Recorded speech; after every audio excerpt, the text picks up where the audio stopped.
to Tripura Info News Update. ত্রিপুরার bar association নির্বাচনে সংবিধান বাঁচাও মঞ্চের সমর্থনে সরব বিধায়ক সুদীপ রায় বর্মন। রাজনৈতিক মহলে শুরু জোর চর্চা।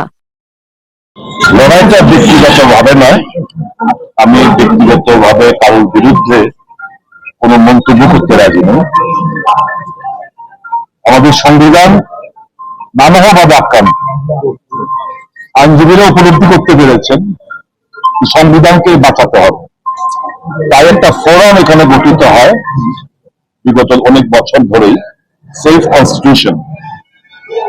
মূল উদ্দেশ্য হচ্ছে দেশের যা পরিস্থিতি, এই আদালত চত্বর দেশের বাইরে না, সংবিধানের উপর আক্রমণ আচরণ বারংবার আনা প্রচেষ্টা হচ্ছে। আইনজীবীরা বুদ্ধিজীবীরা মিলে এই ফোরামটা গঠনের মাধ্যমে আইনজীবীদের স্বার্থ কিভাবে, স্বার্থ সংশ্লিষ্ট ব্যাপারগুলো কিভাবে অগ্রাধিকার ভিত্তিতে উন্নয়নমূলক কাজ ত্বরান্বিত করা যায়, সে লক্ষ্য নিয়ে এখানকার নির্বাচন। আমরা আজকে এই সেফ কনস্টিটিউশন ফোরামের তরফ থেকে সমস্ত আইনজীবীদের কাছে অনুরোধ করব, আমাদেরকে সহযোগিতার হাত বাড়িয়ে দিন। এই সেফ কনস্টিটিউশন একজন মহিলা বরিষ্ঠ আইনজীবী সভাপতি হিসেবে, সভানেত্রী হিসেবে এখানে দাঁড় করিয়েছেন ভাস্কর দেব বর্মা। আমাদের খুব জনপ্রিয় একজন আইনজীবী, মানুষের সাথে কাজ করেন, ওনাকে সম্পাদক হিসাবে দাঁড় করিয়েছেন। আমাদের সঞ্জয় আছেন, উনি ভাইস প্রেসিডেন্ট হিসেবে উনি দাঁড়িয়েছেন। তারপর অ্যাসিস্ট্যান্ট সেক্রেটারি ভবানী রঞ্জন ভট্টাচার্য এখানে আছেন। তারপর অ্যাসিস্ট্যান্ট সেক্রেটারি মল্লিকা শাহ আছেন। তারপর আরেকজন অ্যাসিস্ট্যান্ট, বাকিরা হচ্ছে মেম্বার। সরি ভান্ডারী রিয়ান, দেবজ্যোতি দেবনাথ, কিশোর দেব বর্মা, লিখা ভৌমিক, নীলাদ্রি মুখার্জি, তারপর হচ্ছে শতাব্দী রয়, শুভেন্দু নোয়াতিয়া, সুব্রত সাহা এবং সৌরভ পণ্ডিত। এনাদেরকে দাঁড় করেছে আমাদের বিশ্বাস আগামী দিন আইনজীবীদের স্বার্থ সংশ্লিষ্ট ব্যাপার নিয়ে ওনারা তাদের যে প্রবলেম গুলো সেগুলো শুরু হওয়ার জন্য অগ্রাধিকার ভিত্তিতে কাজ করবেন এবং সংবিধানকে বুকে আগলে ধরে রাখবেন। Wish all the best to all the candidates and my appeal to all learned advocates, please come forward. কোন সিম্বলের লড়াই নয়, আমরা এপিল থাকবে সবাই এগিয়ে এসে এই সেফ কনস্টিটিউশন ফোরামের প্রার্থীদের সবাইকে বিপুল ভোটে জয়যুক্ত করাবে। মূল নীতি সেফ কনস্টিটিউশন, সেই ব্যানারের আন্ডারে আমরা আবার নির্বাচন লড়ছি। 2018 থেকে আমরা এই ব্যানারে লড়ছি এবং আমরা প্রতিবারই সাড়া পাচ্ছি এবং এই সাড়া নিয়ে এবং মানুষের আশা আকাঙ্ক্ষা নিয়ে, বিশেষ করে বারের যে নতুন বন্ধু যারা আছে তাদেরকে আমরা বুঝাতে পেরেছি, সচেষ্ট হয়ে বুঝতে পেরেছি যে এবার নির্বাচনে আবার আমাদের সেফ কনস্টিটিউশনের পক্ষে ভোট দেওয়ার জন্য। এবং আপনাদের আমরা জানিয়ে রাখি, অবশ্যই সেফ কনস্টিটিউশন যে প্রার্থী তালিকা দিয়েছে, সেই প্রার্থী তালিকা আমরা আবার সভাপতি পদে একজন মহিলাকে এনেছি। যেহেতু আমাদের যে বার কাউন্সিল এবং বার অ্যাসোসিয়েশনগুলির নীতি অনুযায়ী মহিলাদের অগ্রাধিকার দেওয়া, সেই নিরিখেই আমরা মহিলাদেরকে অগ্রাধিকার পরিপ্রেক্ষিতে আমরা একজন মহিলা প্রার্থী করেছি, যিনি সিনিয়র মোস্ট বারের। এবং আমরা আশা করব যে ত্রিপুরা বারের সমস্ত যারা নবীনরা বা যুবরা যারা আছেন তারা বুঝবেন এবং সেফ কনস্টিটিউশন এই যে ফোরামটা, এটা শুধু বারের জন্য নয়, সারা ভারতবর্ষের দিকে চিন্তা ভাবনা করে এটা একটা গুরুত্বপূর্ণ প্ল্যাটফর্ম। আমরা মিলেমিশে আছি এবং যত ধরনের প্রচার অপপ্রচার হোক না কেন, আমরা আশা করি এই সেফ কনস্টিটিউশন পোস্টের প্রার্থীরা আগামী দিনে বারের দায়িত্বে থাকবে বা ভারতে জয়লাভ করবে। এর মধ্যে আমরা রেসপন্স পাচ্ছি খুব ভালো, বিশেষ করে নবাগতদের মধ্যে। এবং এই বার যাতে আগামী দিন সুষ্ঠু সুন্দর পরিবেশে পরিচালিত হয় এবং ক্লাবের বারের পরিবেশ যাতে নবীন পুরাতন সবাইকে মিলে স্বচ্ছতার মধ্যে রাখা হয়, এবং আমরা সবচেয়ে বেশি জানাতে চাই এই বারের কর্মকর্তারা যাতে অ্যাকাউন্টেবিলিটি থাকে, স্বচ্ছতা থাকে, সেই জিনিসটা আমরা আনতে চাচ্ছি এবং নতুনদের সামনে সেটা আমরা রাখতে চাচ্ছি এবং নতুনদের যে বিধানস, সেই বিধানগুলি নিয়ে আমরা লড়তে চাচ্ছি।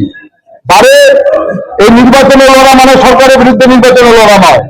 বারে নির্বাচনে লড়া মানে বারের আইনজীবীদের অধিকার নিয়ে লড়া, এবং যারাই আমরা আইনজীবীদের অধিকার নিয়ে কথা বলবে, যারা পক্ষে থাকবে আমরা তাদের পক্ষে করব।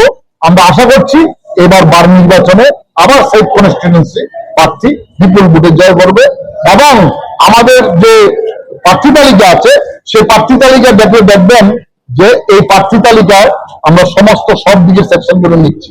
আজকে যত সুযোগ হয়েছে একটা জিনিস আপনাদের কাছে পরিষ্কার করে দিচ্ছি, অনেকেই প্রচার করছেন 24-26-এর যে কমিটি, সেই কমিটি শুধু সেফ কনস্টিটিউয়েন্সির কমিটি ছিল, এটা নয়। আপনি আমাকে কোট করে দিতে পারেন, 24-26-26-এর যে কমিটি ছিল সেটা সেফ কনস্টিটিউয়েন্সির শুধু কমিটি নয়, সেখানে বিজেপির লোকও ছিল, বিজেপি প্রার্থীর লোকের জিতেছিল।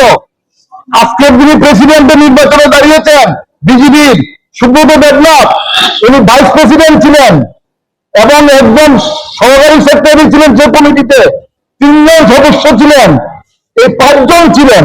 তাহলে সেফ কনস্টিটিউয়েন্সি কমিটি যদি গতবার কোনো ব্যর্থতা থাকে, এই ব্যর্থতার দায় এই 5 জনকে নিতে হবে। তারা কেন আজকে এই ব্যর্থতার দায় নিচ্ছেন না? তারাকে সেই ব্যর্থ লোকটাকে কিন্তু আজকে আবার প্রেসিডেন্টের পদে পড়লো। সুতরাং গতবারের কমিটিতে বিজেপির লোকরা ছিল না, উন্নয়ন মন্ত্রীর লোক ছিল না, এটা কিন্তু ঠিক নয়। ভাইস প্রেসিডেন্ট, একজন সেক্রেটারি, 3 জন মেম্বার ছিল এবং এই কমিটিগুলির সিদ্ধান্ত যেগুলো নিয়েছিল তারা কিন্তু ভেটো দেয়নি, তারা কোথাও কিন্তু আপত্তি করেনি। আজকে তারা এখন মাঠে নেমে বলছে এই কমিটি কোনো কাজ করেনি, এটা ভুল কথা। আমাদের আগামী যতদিনই কমিটিগুলি সুন্দরভাবে কাজ করেছে, শুধু আমরা 2 জন প্রার্থীকে পরিবর্তন করেছি, একজন সম্পাদককে, একজন সভাপতিকে, কারণ 6 বছর ধরে চলছিল তাদের, 6 বছর। তার জন্য আমরা নতুন লোক এনেছি, আর কিচ্ছু নয়। একজন মহিলা আর একজন ভাস্কর দেববর্মাকে আমরা এনেছি, যিনি পুরাতন আগে ছিলেন। সুতরাং আমরা আশা করছি, আমরা রেসপন্সও পাচ্ছি, আমরা জিতবই। তিনি জুনিয়রের অনুরোধে, বিশেষ করে যারা জুনিয়র তাদের বিশেষ অনুরোধে আমি এই প্রেসিডেন্ট পদে দাঁড়িয়েছি। মেইন আমার উদ্দেশ্য হলো আমাদের মানে পোস্টার গুলি যেগুলো আছে, পোস্টার আমি সব উল্লেখ করেছি, যেহেতু আমরা ইকুয়াল, সবাই সমান, যাতে আমার সবকিছুতে আমরা সমানভাবে অংশগ্রহণ করতে পারি এবং সমস্ত যে পাওনা দেওয়া যেগুলো আমাদের, যেগুলো আমরা রাইট আমরা পাওয়ার সেগুলো আমরা পেতে পারি। তাছাড়া সার্বজনীন ভাবে বারের উন্নয়নের জন্য, বারের যাতে কল্যাণ হয় সেই উদ্দেশ্যে আমি দাঁড়িয়েছি। আর ব্যক্তিগত আমি আমার কোনো ইয়ে নেই, সপ্তাহে আমার বিশেষ করে জুনিয়র ভাইদের জন্য, জুনিয়র যারা প্র্যাকটিস করে আসেন তারা প্রথম থেকে আর্থিক একটা সমস্যা তাদের থাকে, সেটাকে কিভাবে দূর করা যায় সে ব্যাপারটা আমি অবশ্যই দেখবো।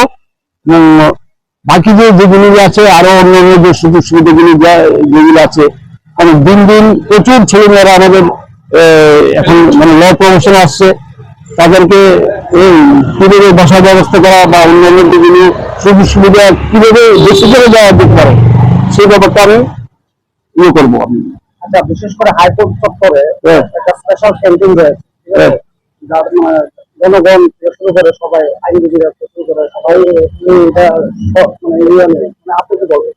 আমি বলছি আমাদের এখানে কোনো বৈজ্ঞানিক মানে কোনো আধুনিক কোনো ক্যান্টিন বা খাওয়া দাওয়ার ব্যবস্থা নেই। আমরা সকালবেলা খেয়ে আসি, কেউ খেয়ে আসেন, কেউ খেয়ে আসেন না। এটা থেকে আধুনিক একটা ক্যান্টিনের ব্যবস্থা করা যায় সেই ব্যাপারে আমি ব্যক্তিগত উদ্যোগ নিয়ে আমি এটা করবো, অবশ্যই করবো এটা। কারণ আমরা এটা ফেস করছি, আমরা যখন জুনিয়র ছিলাম তখন আমরা সারাদিন না খেয়ে থাকতাম, শুধু চা বিস্কুট খেতে হয় না, যাতে খাওয়ার ব্যবস্থা ক্যান্টিনের ব্যবস্থা করা যায় এবং সুলভ মূল্যে, নর্মাল যে মানে মার্কেটে যেরকম রেট আছে সেরকম না, সুলভ মূল্যে করা যায়, সেটা আমরা ব্যবস্থা করবো।